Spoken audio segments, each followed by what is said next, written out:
ನಿದ್ರೆ ಮಾತ್ರೆ ತೆಗೆದುಕೊಳ್ಳೋದು ಅತ್ಯಂತ ಅಪಾಯಕಾರಿ. ಒಬ್ಬ ಮನುಷ್ಯ 8 ತಾಸು ಸರಿಯಾಗಿ ನಿದ್ದೆ ಮಾಡಬೇಕು.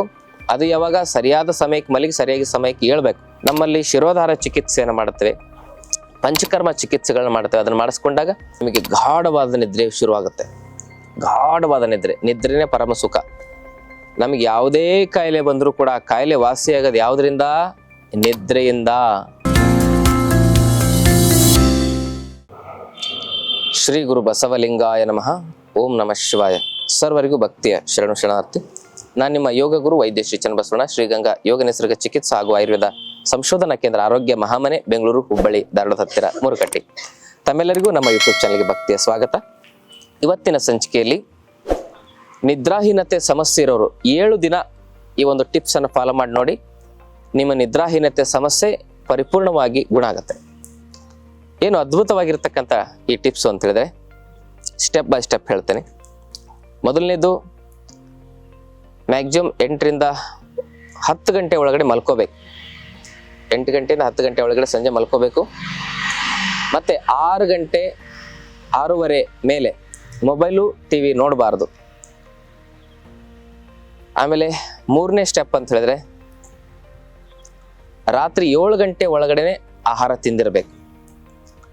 ಇನ್ನು 4ನೇ ಸ್ಟೆಪ್ ಅಂತ ಹೇಳಿದ್ರೆ ಮಲಗೋದಕ್ಕಿಂತ ಮೊದಲು ಸ್ನಾನ ಮಾಡಬೇಕು. ಇನ್ನು 5ನೇ ಸ್ಟೆಪ್ ಅಂತ ಹೇಳಿದ್ರೆ ನಾವು ಮಲಗುವಾಗ ಅಂಗಾಲಿಗೆ ಕೊಬ್ಬರಿ ಎಣ್ಣೆಯಿಂದ ಮಸಾಜ್ ಮಾಡಬೇಕು. ಅಂಗೈ ಮತ್ತು ಅಂಗಾಲು ಈ ರೀತಿ ಉಜ್ಜಿದಾಗ ಕೈಗೂ ಮಸಾಜ್ ಆಗುತ್ತೆ, ಕಾಲಿಗೆ ಮಸಾಜ್ ಆಗುತ್ತೆ. ಅಂಗಾಲಿಗೆ ಕೊಬ್ಬರಿ ಎಣ್ಣೆಯಿಂದ ಮಸಾಜ್ ಮಾಡ್ಕೊಳ್ಳೋದು. ಆಮೇಲೆ ಹೊಕ್ಕಳಿಗೆ 4 ಹನಿ ಕೊಬ್ಬರಿ ಎಣ್ಣೆ, ನೆತ್ತಿಗೆ ಒಂದು 4-5 ಹನಿ, ಒಂದು ಅರ್ಧ ಚಮಚ ಅಷ್ಟು ಎಣ್ಣೆ ಹಾಕಿ ಅದಕ್ಕೂ ಮಸಾಜ್ ಮಾಡ್ಕೊಳ್ಳೋದು. ಆಮೇಲೆ ಕಣ್ಣಲ್ಲಿ 1-2 ಹನಿ ಕೊಬ್ಬರಿ ಎಣ್ಣೆ, ಮೂಗಲ್ಲಿ 1-2-3 ಹನಿ ಕೊಬ್ಬರಿ ಎಣ್ಣೆ ಹಾಕಿ ಮಲಗೋ ಸಂದರ್ಭದಲ್ಲಿ ನಾವೇನು ಮಾಡ್ಬೇಕಂದ್ರೆ ಬಲಭುಜ ಮೇಲ್ ಮಾಡಿ ಎಡಭುಜ ಕೆಳಗಡೆ ಮಾಡಿ ಮಲ್ಕೋಬೇಕು. ಮಲಗಿ ದೀರ್ಘವಾದ ಉಸಿರಾಟ ಮಾಡ್ತಾ ಮನಸ್ಸಿನಲ್ಲಿ ಓಂ ನಮಃ ಶಿವಾಯ, ಓಂ ನಮಃ ಶಿವಾಯ, ಓಂ ನಮಃ ಶಿವಾಯ ಅನ್ನುವ ಮಂತ್ರ ಸ್ಮರಣೆಯನ್ನು ಮಾಡ್ತಾ ಮಲ್ಕೋಬಹುದು. ಅಥವಾ ಯೋಗ ನಿದ್ರೆಯನ್ನು ಮಾಡ್ತಾನು ಕೂಡ ಮಲ್ಕೋಬಹುದು. ಈ ರೀತಿ 7 ದಿನ ಸತತವಾಗಿ ಮಾಡಿ. 7 ದಿನದ ಒಳಗಡೆನೆ ನಿಮಗೆ ಗಾಢವಾದ ನಿದ್ರೆ ಶುರುವಾಗುತ್ತೆ. ಗಾಢವಾದ ನಿದ್ರೆನೇ ಪರಮ ಸುಖ. ನಮಗೆ ಯಾವುದೇ ಕಾಯಿಲೆ ಬಂದರೂ ಕೂಡ ಆ ಕಾಯಿಲೆ ವಾಸಿಯಾಗೋದು ಯಾವುದರಿಂದ? ನಿದ್ರೆಯಿಂದ. Sleep is a good healer ಅಂತ ಕರೀತಾರೆ. ನಿದ್ರೆನೇ ಪರಮೌಷಧಿ. ಯಾವುದೇ ಕಾಯಿಲೆ ವಾಸಿ ಆಗ್ಬೇಕಂದ್ರೂ ಕೂಡ ಗಾಢವಾಗಿ ನಿದ್ದೆ ಬರಬೇಕು. ನಿದ್ರೆ ಹೇಗೆ ಮಕ್ಕಳ ತರ ಮಾಡಬೇಕು ಅಂತ ನಿದ್ರೆ. ಇತ್ತೀಚಿನ ದಿನಗಳಲ್ಲಿ ಕೆಲವು ಕಲರ್ ಥೆರಪಿನೂ ಕೂಡ ಕೆಲವರಲ್ಲಿ ವರ್ಕ್ ಆಗ್ತವೆ.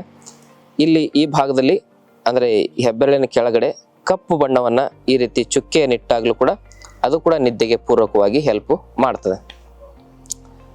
ಇವಿಷ್ಟೆಲ್ಲ ಸ್ಟೆಪ್ ಬೈ ಸ್ಟೆಪ್ ಮಾಡಿ ಕರೆಕ್ಟಾಗಿ. ಇವೆಲ್ಲ ಸ್ಟೆಪ್ಗಳನ್ನ ಜೀವನದಲ್ಲಿ ನಿರಂತರವಾಗಿ ಅಳವಡಿಸ್ಕೊಳ್ಳೋದ್ರಿಂದ ಇದನ್ನೇನು ಸೈಡ್ ಎಫೆಕ್ಟ್ ಆಗೋದಿಲ್ಲ. ನಿರಂತರವಾಗಿ ಈ ರೀತಿ ಅಳವಡಿಸ್ಕೊಂಡು ಬದುಕೋದ್ರಿಂದ ಗಾಢವಾಗಿ ನಿದ್ದೆ ಆಗುತ್ತೆ. ಗಾಢವಾಗಿ ನಿದ್ರೆ ಆಯಿತು ಅಂದರೆ ಸರ್ಕಿಡಿಯನ್ ರಿದಮ್ ಬ್ಯಾಲೆನ್ಸ್ ಇರ್ತದೆ. Endocrine system, respiratory system, digestive system, ಆಮೇಲೆ ಸರ್ಕ್ಯುಲೇಟರಿ ಸಿಸ್ಟಮ್, ಆಮೇಲೆ ಇಮ್ಯೂನ್ ಸಿಸ್ಟಮ್, ಎಲ್ಲ ಸಿಸ್ಟಮು ಕೂಡ ಕ್ರಿಯಾಶೀಲವಾಗಿ ಕೆಲಸ ಮಾಡ್ತವೆ.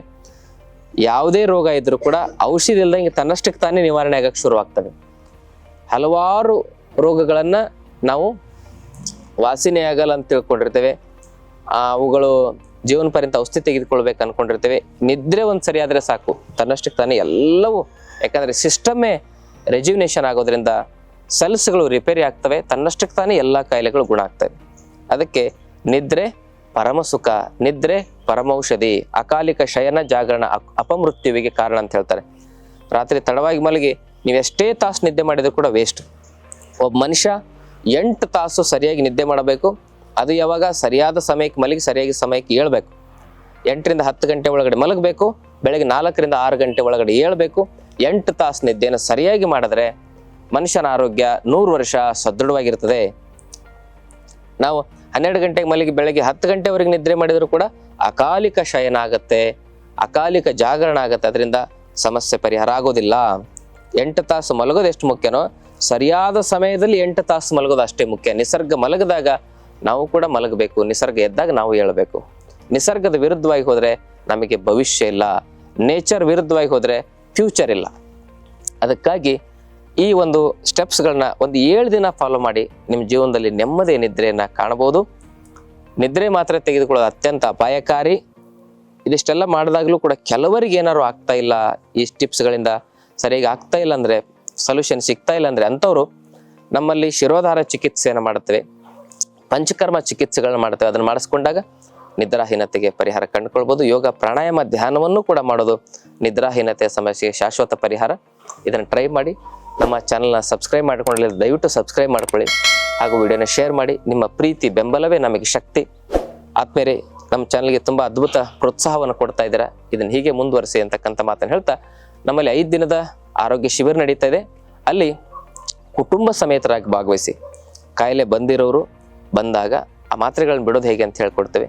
ಕಾಯಿಲೆನೇ ಬರದಂಗೆ ಯಾರೂ ಔಷಧಿ ಕೊಡಲ್ಲ. ಕಾಯಿಲೆನೇ ಬರದಂತೆ ಹೇಗೆ ಬದುಕಬೇಕು ಅನ್ನುವ ಯೋಗ ಪ್ರಾಣಾಯಾಮ ಆಹಾರ ಪದ್ಧತಿಯನ್ನು ಕೂಡ ನಾವು ಅಲ್ಲಿ ತಿಳಿಸ್ಕೊಡ್ತೇವೆ ಅಂತಕ್ಕಂಥ ಮಾತನ್ನು ಹೇಳ್ತಾ ತಮ್ಮೆಲ್ಲರಿಗೂ ಭಕ್ತಿ ಶರಣಾರ್ಥಿ. ಇನ್ನಷ್ಟು ಆಯುರ್ವೇದ ಮತ್ತು ಯೋಗ ಚಿಕಿತ್ಸೆ ಟಿಪ್ಸ್ಗಾಗಿ Vaidyashree health tips channel subscribe ಮಾಡಿ. ಹಾಗೆ ಫೇಸ್ಬುಕ್, ಇನ್ಸ್ಟಾಗ್ರಾಂನಲ್ಲಿ ಫಾಲೋ ಮಾಡಿ.